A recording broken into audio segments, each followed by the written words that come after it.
नमस्कार छात्रों, आज हम लेखन विभाग अर्थात रचना विभाग का हिस्सा देखने जा रहे हैं जिसका नाम है पत्र लेखन।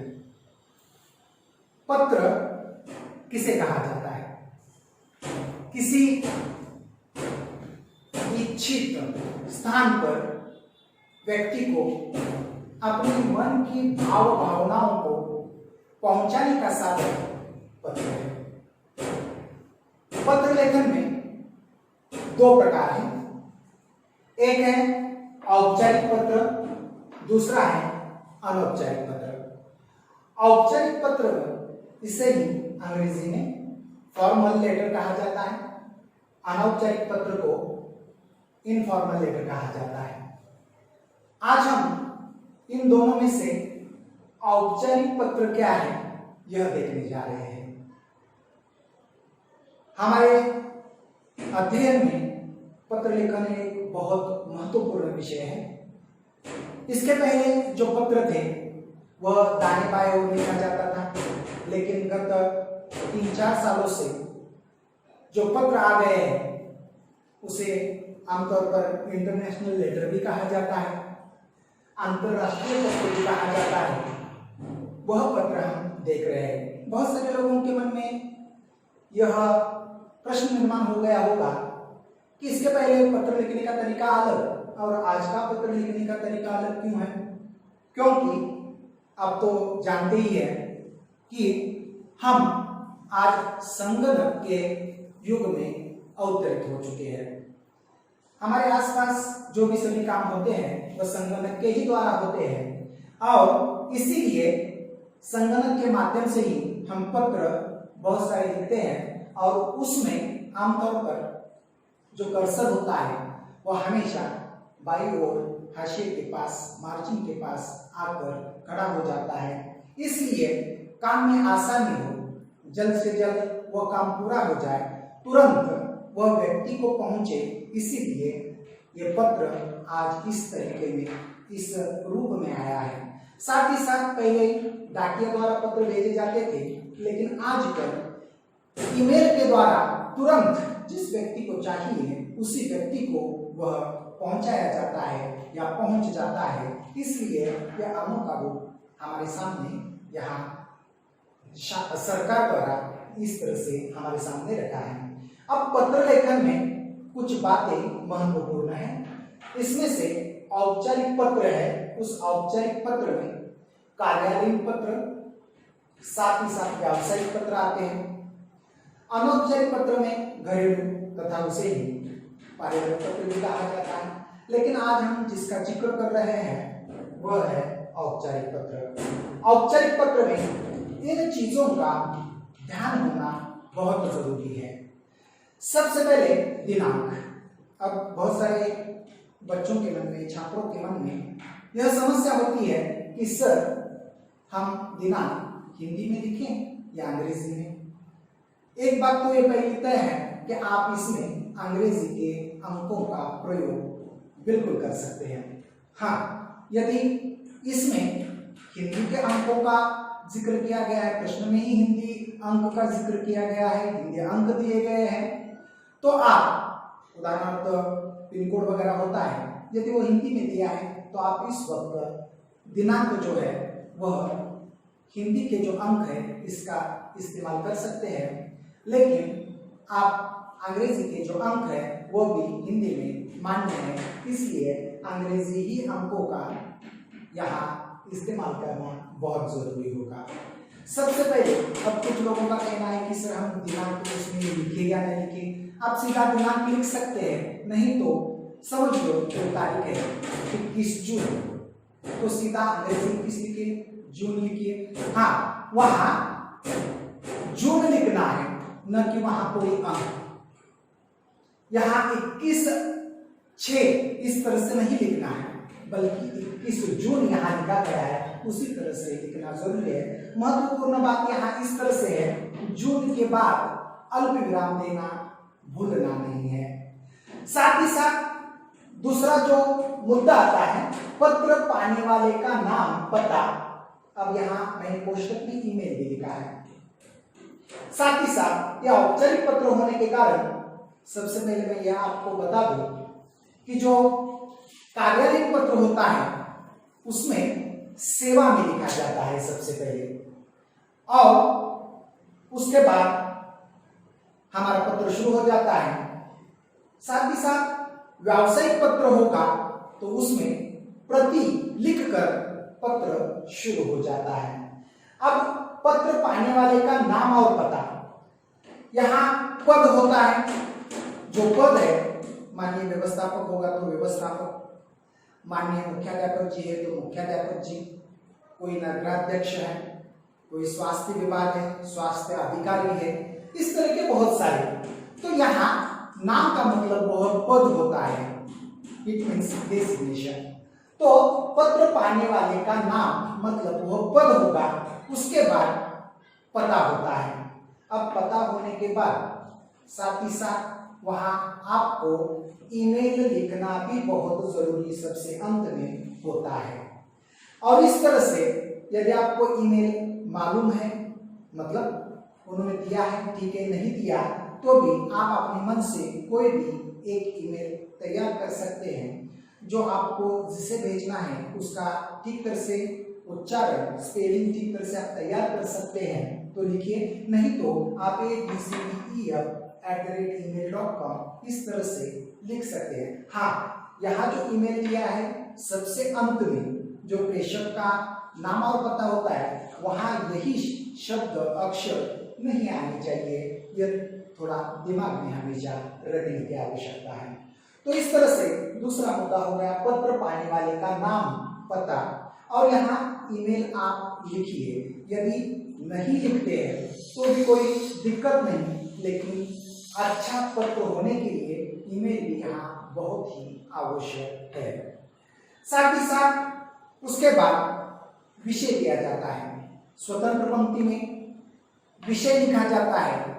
जो आपका पत्र है उस पत्र में जो विषय दिया गया है वह विषय एक स्वतंत्र पंक्ति में वह विषय लिखना आवश्यक है। जो प्रश्न में, प्रश्न पत्र का जो प्रश्न है, पत्र लेखन का जो प्रश्न है, उसमें जो प्रश्न दिया गया है उसमें यह होता है। और इस तरह से विषय लिखकर एक स्वतंत्र पंक्ति में विषय लिखना आवश्यक है। यदि संदर्भ दिया गया है तो संदर्भ भी लिखना बहुत जरूरी है। उसके बाद अभिवादन करते हैं, मतलब महोदय, कोई स्त्री होगी, अध्यक्षा होगी तो महोदया यहाँ लिखना आवश्यक है। आमतौर पर आज तक के जो सभी प्रश्न हैं वह उसमें महोदय लिखकर ही उसी प्रकार के प्रश्न पूछे गए हैं, इसलिए वहाँ महोदय लिखकर हमें पत्र का जो पत्र है उस पर शुरुआत करना आवश्यक है। अब पत्र का कलेवर, महोदय लिखने के बाद आप चाहे तो उसके 3-4 आपके विषय के अनुरूप आपको पत्र कितना लिखना है उसके अनुरूप आप 3-4 परिच्छेद बना सकते हैं। इसमें पत्र में सबसे पहले यदि आप 3 परिच्छेद में लिखते हैं तो अच्छी बात है, 4 लिखते हैं तो उसमें 3 चीजें महत्वपूर्ण है। सबसे पहले है आरंभ, उसके बाद मध्य और सबसे अंत में अंत। किस तरह से आप करते हैं यह सब कुछ इसमें बहुत महत्वपूर्ण है। पत्र का कलेवर यह महत्वपूर्ण और इस तरह से मायने रखता है। अंत में समाप्ति सूचक शब्द, अंत में बहुत सारे जगह पर अब कुछ लोग भवदीय लिखने के बदले भवदी, आपका भवदीय लिखते हैं। तो भवदी इस शब्द में ही पहले से ही आपका या आपकी यह शब्द निहित है, इसलिए आपका भवदीय लिखना नहीं है। और भवदीय लिखते वक्त भी बहुत सारे लोगों की यही गलती होती है कि वह ह्रस्व दी लिखते हैं, इसके बदले दीर्घ दी लिखना आवश्यक है। यदि कोई महिला है, स्त्री है, तो उसमें भवदीया लिखा जाता है, और यदि लड़का है, पुरुष है, तो वह भवदीय लिखेगा। और इस तरह से यहाँ भवदीय लिखकर अंत में प्रेषक का नाम और पता, और यहाँ सबसे ज्यादा महत्वपूर्ण है ईमेल एड्रेस। अर्थात जो पत्र भेज रहा है उसका बहुधीय लिखने के बाद सिर्फ एक उसका नाम लिखिए। नाम लिखने के बाद एक पंक्ति छोड़ दीजिए। एक पंक्ति छोड़ने के बाद उसका पूरा नाम लिखिए, मतलब नाम और पूरा नाम लिखेंगे तो भी चल सकता है। उसके बाद जो भी आपके प्रश्न में पता दिया है वह सब कुछ पता वहां लिखना जरूरी है। अर्थात आपको मालूम ही होगा पत्र प्राप्त करने वाला और पत्र भेजने वाला, यहाँ जो भी पता आएगा वहाँ अल्प विराम, जहाँ जहाँ आते हैं वहाँ अल्प विराम देना बहुत जरूरी है। सिर्फ गांव के बाद, शहर के बाद, नगर के बाद पूर्ण विराम देना मत भूलिएगा। यह सब कुछ पता पूर्ण होने के बाद अंत में ईमेल एड्रेस आप अपना लिखिए, मतलब जो पत्र भेज रहा है, प्रेषक पत्र भेज रहा है उसका नाम है, फुल नाम है। इस माध्यम से आप ईमेल तैयार कर सकते हैं। नहीं तो हमने ऊपर देखा था ABCDEFG इस तरह से किया था, उसके बदले PQRSTU या @email.com इस तरह से भी आप अपना ईमेल एड्रेस तैयार कर सकते हैं और सबसे अंत में इस तरह से वह पूर्ण होगा। अब लगभग इस पत्र को आरंभ से लेकर अंत तक हमने किस तरह से लेखन करना है इसके बारे में हमने देख लिया है। आज हम उसमें से प्रश्न कौन सा होगा, प्रश्न किस तरह से आएगा और एक आध प्रश्न लेकर हम वो पत्र लेखन कैसे करना है उसके बारे में हम आगे जानकारी लेंगे। ठीक है, आज हम पत्र लेखन का जो औपचारिक पत्र है वो देखने जा रहे हैं। प्रश्न है अरुणा चौधरी 355 शिवाजी नगर सांगली से स्वास्थ्य अधिकारी सांगली महानगर पालिका सांगली को पत्र लिखकर मोहल्ले में गंदगी के बारे में शिकायत करते हुए पत्र लिखती है। अर्थात ये जो प्रश्न हमने देखा है उस प्रश्न को किस तरह से लिखना है यह हम यहाँ जानेंगे। सबसे पहले मैंने इससे पहले भी आपको बता दिया था, दिनांक लिखते वक्त आप अंग्रेजी अंकों का इस्तेमाल कर सकते हैं, लेकिन यहाँ जनवरी है तो 1, फरवरी है तो 2, इस तरह से न लिखें, बल्कि जनवरी, फरवरी, मार्च, अप्रैल, मई, जून, जुलाई, अगस्त, सितंबर, अक्टूबर, नवंबर, दिसंबर, इस तरह से हिंदी के ही अक्षरों में महीना लिखना आवश्यक है। और उसके बाद फिर आप अंग्रेजी का ही अंकों का इस्तेमाल कर सकते हैं। मतलब मैंने यहाँ एक उदाहरण के तौर पर एक तारीख ले ली है 21 जून 2020। अब ये कार्यालयीन पत्र होने के कारण यहाँ हम लिखेंगे सेवा में। यहाँ और एक बात है, जून के बाद अल्पविराम देना भूलना नहीं है, सेवा में लिखने के बाद अल्पविराम देना भूलना नहीं। अब यहाँ हम किसे लिख रहे हैं, वो पद है स्वास्थ्य अधिकारी। यदि आप यहाँ और एक दूसरा वाक्य लिखेंगे तो भी चल सकता है, स्वास्थ्य अधिकारी, स्वास्थ्य विभाग। यहाँ कोई जिक्र नहीं है, आप जिक्र करेंगे तो भी चल सकता है, नहीं किया तो भी ठीक है। स्वास्थ्य अधिकारी सांगली महानगर पालिका सांगली अल्पविराम, और यहाँ उनका ईमेल एड्रेस दिया है। अब कुछ लोग बोलेंगे कि यहाँ ईमेल एड्रेस लिखना जरूरी है क्या? आप लिखेंगे तो बेहतर है, जरूरी है ऐसा नहीं है। उसके बाद यहाँ एक पंक्ति छोड़ दीजिए। एक पंक्ति छोड़ने के बाद पत्र का जो विषय है उस विषय की ओर हम मुड़ेंगे। विषय है मोहल्ले में गंदगी के बारे में शिकायत। उसके बाद और एक पंक्ति छोड़ दीजिए जिसके कारण पत्र ठीक ठाक दिखाई देगा। उसके बाद हम संबोधन महोदय से करेंगे। महोदय के बाद अल्पविराम, यहाँ अल्पविराम देना भूलिएगा मत। शुरुआत करते वक्त हम इस तरह से करेंगे। अलग अलग प्रकार की पद्धतियां हैं, लेकिन उनमें से मैंने एक पद्धति बता दी है। मैं एक स्थानिक आदर्श नागरिक हूँ। इस पत्र के द्वारा मोहल्ले की गंभीर समस्या की ओर आपका ध्यान आकर्षित करना चाहता हूं। यदि आप इसके बदले आप कोई अलग तरीके से भी पत्र का शुरुआत करना चाहते हैं तो बिल्कुल कर सकते हैं। जैसे मैं यहाँ का गत 30 सालों का 40 सालों का एक आदर्श नागरिक हूँ जो इस नगर का वासी हूँ, इस तरह की। इसके साथ ही साथ मोहल्ले की गंभीर समस्या की ओर आपका ध्यान मैं आकर्षित करना चाहता हूँ। गत 30 सालों का निवासी होने के साथ इसके पहले किसी भी प्रकार की शिकायत नहीं की, जैसे मैंने अभी इसके पहले जिक्र किया था।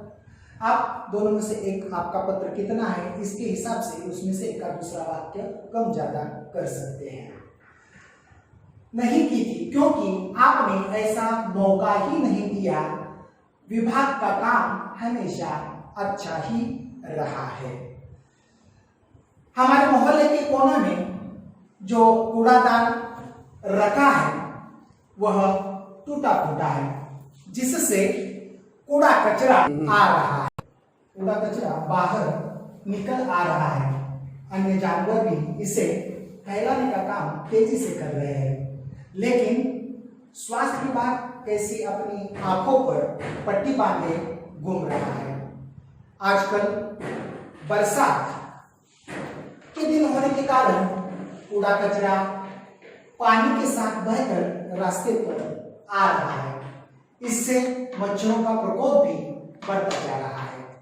हमें यहाँ जिंदगी गुजारना मुश्किल होता जा रहा है। ना हमें दिन का चैन है, ना रात का आराम, फिर भी स्वास्थ्य विभाग कैसे चैन की नींद ले रहा है।